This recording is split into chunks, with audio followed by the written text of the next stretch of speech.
Buenas tardes a todas y todos. Seguimos con nuestro compromiso de caminar juntos y juntas semana tras semana. La semana pasada con los acontecimientos dramáticos del Capitolio, les había prometido un cambio de mirada provisional de nuestros encuentros, tratando de analizar las coyunturas sociales y políticas en la medida en que estas coyunturas iban evolucionando.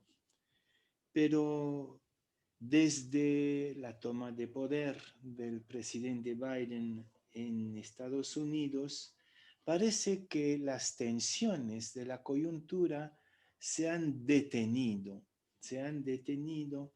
Estamos como en un momento de latencia, parece que grandes decisiones se están tomando de manera muy rápida, muy expeditiva, muy seria, y como que el teatro se ha detenido, como decía la palabra de Dios esta mañana en la Eucaristía, como que el circo de la historia está ahí en suspenso.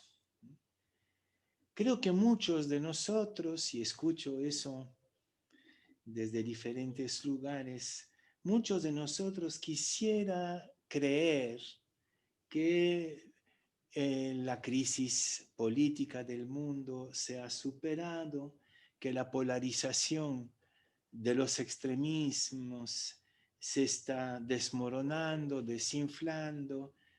Quisiéramos absolutamente creer. Y ahí está la esperanza que se infiltra en nuestra tendencia a la desesperación en un tiempo donde, por otra parte, el rebrote del coronavirus no nos deja muy entusiastas. Pero bueno, personalmente no estoy nada convencido que la coyuntura ha cambiado. Las cosas están ahí latente y muy pronto vamos a tener que volver a confrontarnos con los acontecimientos en un análisis honesto, sincero con la realidad. Pero este momento de suspenso me permite entonces tomar un poco de distancia por ahora y tratar de retomar algunas intuiciones que compartía con ustedes la semana pasada, pero de una manera quizás un poco ofuscada por lo que estaba pasando, por ejemplo, a propósito del lenguaje religioso que lleva a posturas extremistas y antirracionales. Quisiera entonces volver a un tipo de lectura que es tradicional en la teología de América Latina desde la teología de la liberación prácticamente, y es confrontar la realidad con las grandes simbólicas de la Biblia, las grandes simbólicas del pueblo de Israel, como clave de interpretación y de lectura de la realidad vivida. Hay en la historia del pueblo de Israel tres grandes simbólicas interpretativas, ¿no? Que sirven como interpretación de su caminar de fe, de su caminar como pueblo. La primera experiencia fundadora del pueblo de Israel es la salida de Abraham, la búsqueda de Abraham y de los patriarcas. Es su nomadismo espiritual con un Dios nuevo y hacia una patria de la fe que no conocen y de la cual tampoco conocen el camino. Voy a volver a esta búsqueda nómada abrahámica de un Dios nuevo y de una patria desconocida, porque creo que nos tiene que decir mucho en el momento que vivimos. El segundo ícono, la gran experiencia fundadora del éxodo, de la liberación de la esclavitud, una utopía que es posible salir de nuestra esclavitud colectiva y constituir una patria justa, una patria histórica según el proyecto de Dios.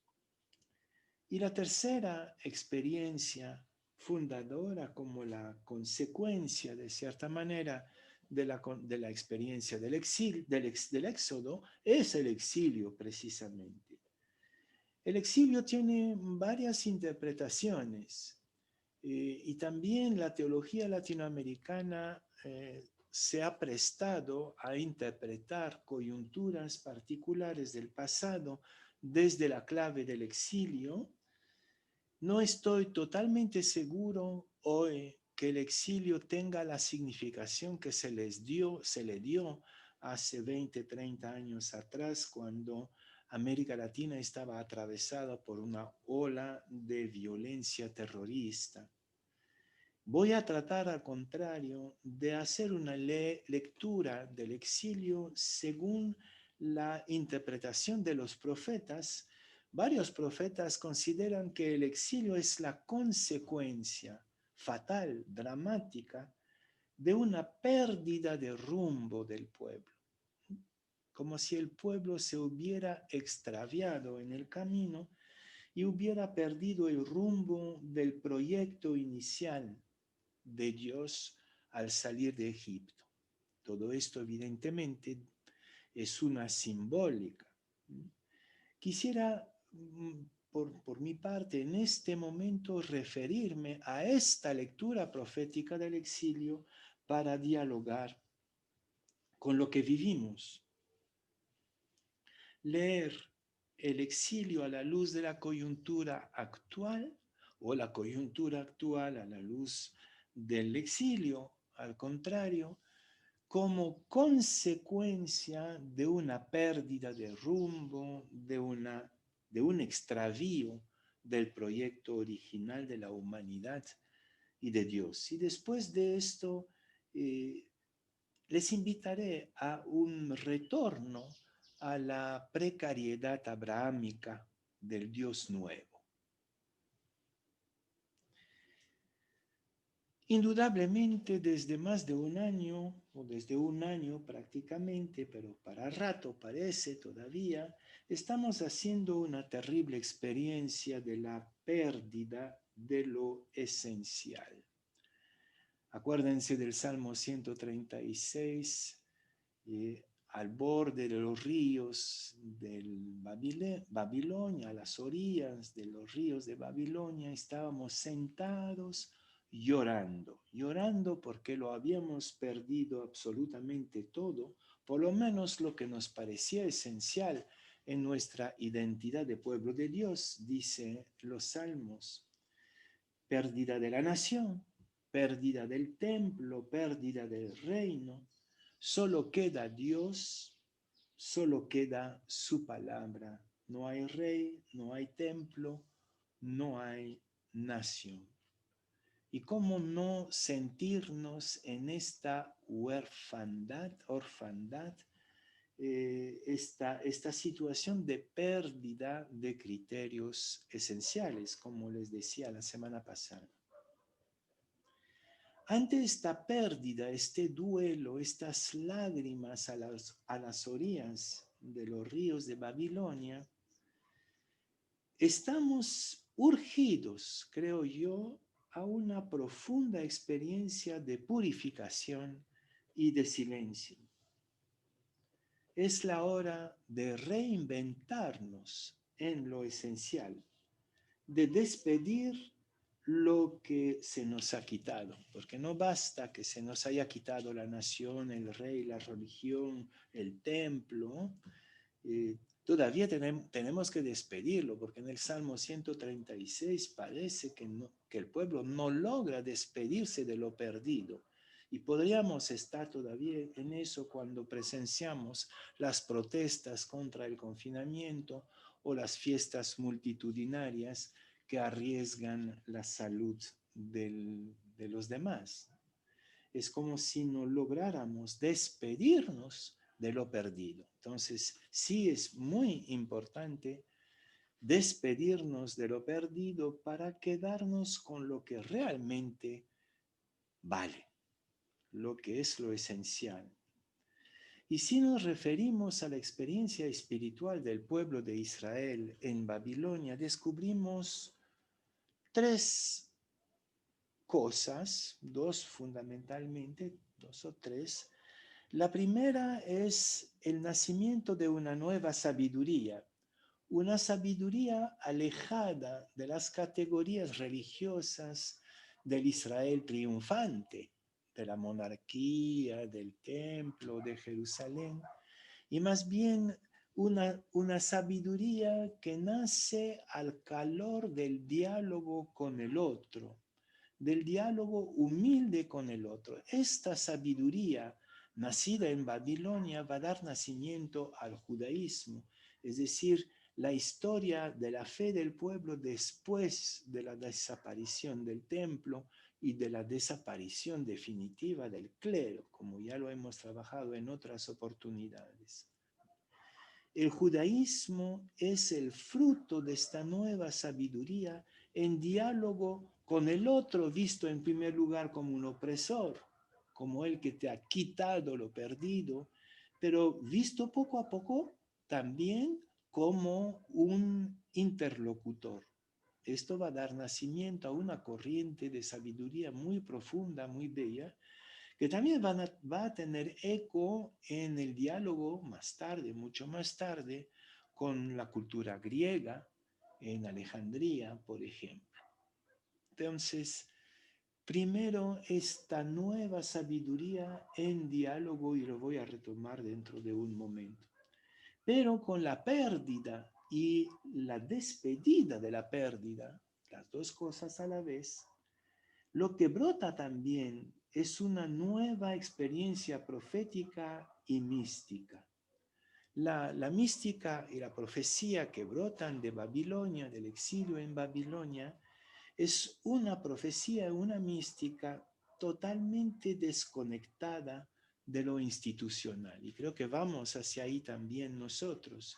En varias oportunidades he subrayado la urgencia de un retorno a la mística, a la profecía mística, pero también de una sana distancia del a priori institucional aprendido en la religión. Entonces, sí, el judaísmo va a brotar como el fruto del exilio y finalmente de la experiencia de la dispersión. Sospecho que vamos hacia esta misma experiencia de dispersión de los creyentes, creyentes minoritarios, perdidos en la masa y invitados a dejarse guiar solamente por la brújula de la palabra, y una palabra en permanente debate. Ustedes saben que el debate es una de mis grandes obsesiones, cómo seguir debatiendo a partir de la palabra. Mi propuesta hoy día es leer lo que vivimos como el alba de un nuevo auxilio, de un nuevo auxilio seguramente también, pero de un nuevo exilio para los creyentes. Estamos a la puerta de un exilio, quizás todavía no estamos conscientes de esta dispersión que nos está esperando, pero está por empezar. Y entonces, en este contexto, ¿cómo dejar atrás las falsas ilusiones de seguridad institucional, lo que nos queda de seguridad institucional, y arrepentirnos profundamente de nuestros extravíos, como dirían los profetas, que son casi siempre extravíos institucionales o clericales, como lo denuncian los profetas, y lo va denunciando de manera muy paradójica el propio Papa Francisco. Es la perversión y la crisis consecuente de nuestros lenguajes recuperados por el extremismo. Todavía hoy, con la asunción de Biden, un católico, sectores extremistas de extrema derecha, fanáticos del cristianismo están denunciando a partir de un lenguaje religioso manipulado y recuperado, están denunciando simplemente el debate democrático que parece querer reanudar con Biden.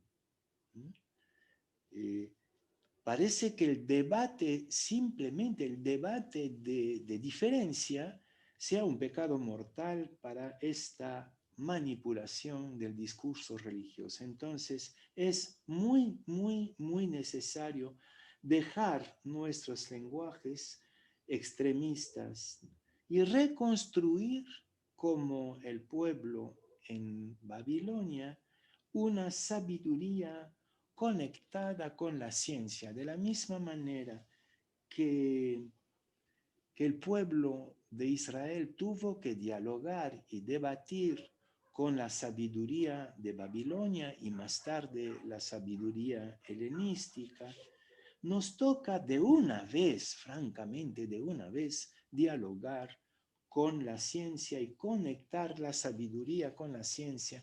En los años 30, 40, 50, los sectores más progresistas de la iglesia hablaban de un diálogo ciencia-fe, como si se pudiera poner la ciencia y la fe en un mismo plan, ¿no? Como si se pudiera dialogar de igual a igual. Hoy día esta idea de un diálogo fe-ciencia está completamente superado. La ciencia no necesita de la fe definitivamente, lo que sí necesita es de una ética, ¿ya? Pero de la fe no. Y entonces ya no es el tiempo del diálogo de igual a igual, de la confrontación entre ciencia y fe, sino es el tiempo de una sabiduría conectada con la ciencia. Hemos visto durante estos 4 últimos años cómo un lenguaje de fe, un discurso religioso desconectado de la ciencia, que pone la ciencia en duda, que reemplaza la ciencia por bobadas míticas e irracionales, lleva a catástrofes políticas, catástrofes ecológicas, catástrofes de todo tiempo, de todo tipo, ¿no? Ya no es el tiempo de saber en qué la ciencia tiene razón o no tiene razón.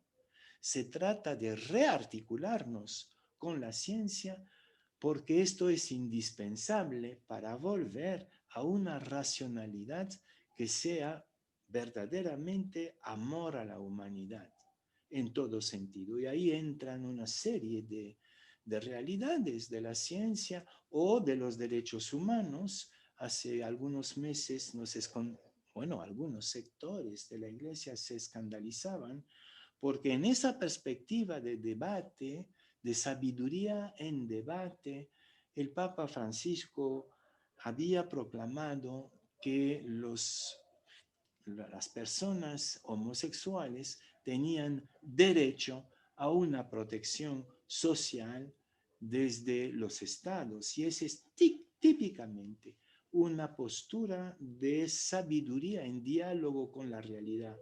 No implica esto necesariamente que el Papa apruebe, o bueno, esto no es la cuestión, esa es una cuestión interna a la Iglesia que tendremos que seguir debatiendo más profundamente, pero que de partida la Iglesia acepte y asuma que el rol de la sociedad y del Estado tiene que ver con la racionalidad. Al seguir con un discurso irracional y con actitudes irracionales, nos hacemos como el sacerdote y levita de la parábola del buen samaritano que mata a la víctima de los ladrones en el camino porque optan por considerarlo como muerto. Quizás somos criminales inconscientes al no querer integrar la ciencia en nuestro caminar de fe. Es el tiempo de una modestia honda, de una modestia honda en una experiencia mística purificada de las escorias religiosas.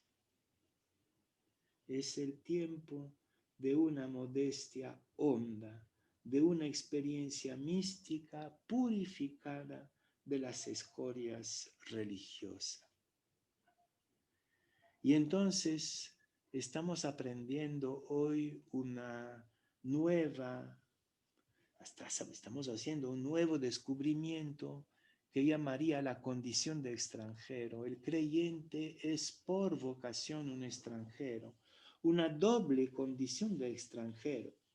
Es la experiencia abrámica y justamente les decía que el exilio de hoy, la purificación de hoy, nos va a devolver al origen abrahámico del pueblo de Israel, a este nomadismo con un Dios desconocido, con un Dios nuevo, un nuevo Dios, porque lo que tuvo que hacer Abraham fue acatar a un nuevo Dios, a una nueva imagen de Dios. Pues este exilio nos lleva a un nuevo abrahamismo, a un nuevo caminar en el estilo de Abraham, en la doble condición de extranjero, ¿no?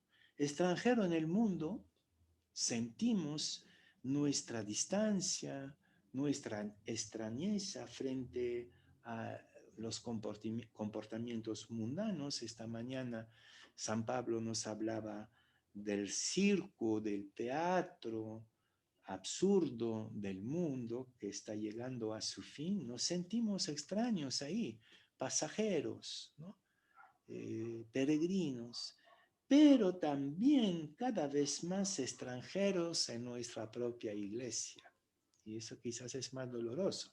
Más fácil considerarse extranjero en el mundo que extranjero en su propia iglesia. El pueblo de Israel tuvo que tomar distancia de su institucionalidad religiosa para reinventarse en el plan religioso. Estamos ahí.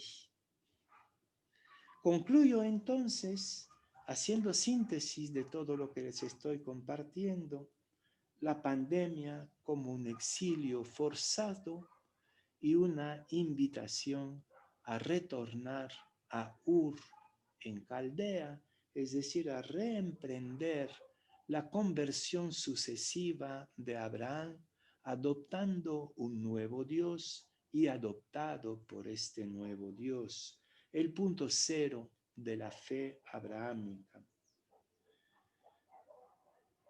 Lo vemos, por ejemplo, en nuestra experiencia compleja hoy de lo privado y de lo público. Todo ha cambiado de sentido ahí, ¿no?